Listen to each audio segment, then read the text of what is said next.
and my condition is 7q11.23 duplication syndrome. The first 18 months of Sally's life, she had many setbacks: reoccurring tonsillitis, croup, a low immune system, contracting the measles when she was only a few months old. Her sounds and her milestones just weren't happening, and we knew something was wrong then. 7q11.23 duplication is the duplication of genetic material in a person's DNA. A person with the duplication may experience impaired speech, selective mutism, limited social skills, challenging behaviors, autism spectrum disorder, and medical complications with the heart, kidneys, and digestive tract. The overall lack of understanding about the duplication by professionals and communities can leave families struggling to find support, information, and therapeutic interventions.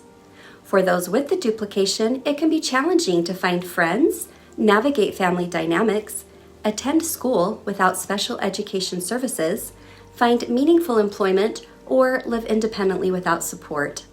Growing up was hard for me and my family, and thought that I didn't fit in or belong at school.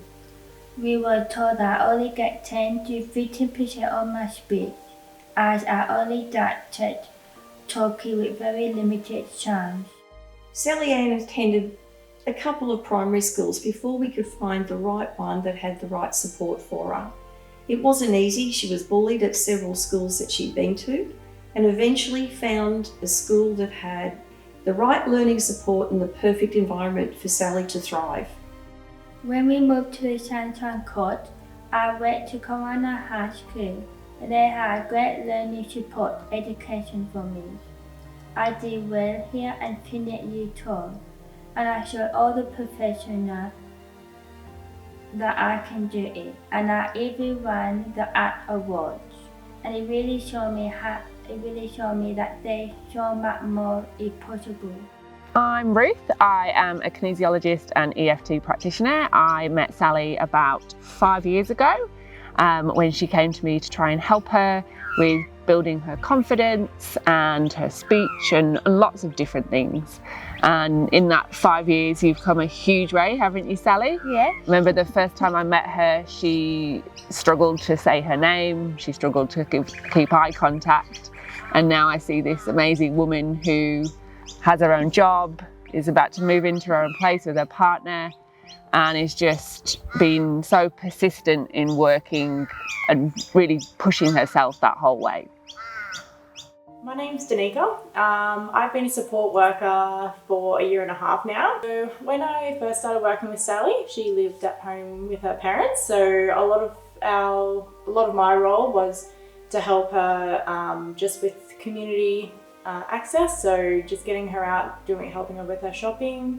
Cooking was a big thing at that time as well. So meal prepping, helping with cooking dinners and lunches for her work days as well. Picking her up from work and just doing any jobs or getting her to appointments that she needed to go to. It was more, I guess, how to do things independently and teaching her how to cook on her own and how to read bus timetables. Recently it's been counting money, so knowing how to give back change and doing a fair bit of work on that. This is my partner, Jaden. And when I was 4 years old, I was diagnosed with Asperger's syndrome.